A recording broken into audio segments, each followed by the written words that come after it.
is the motorized water bomb shooter, and I want to show you inside and how it works.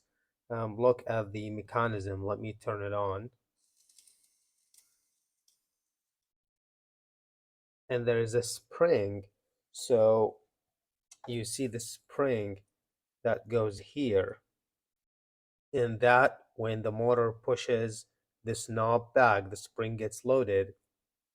And you can see this gear is like half. So this bottom gear here, it has teeth, but only halfway. So when it reaches the no teeth region, that's when this snaps back, pushes those beads out. So see,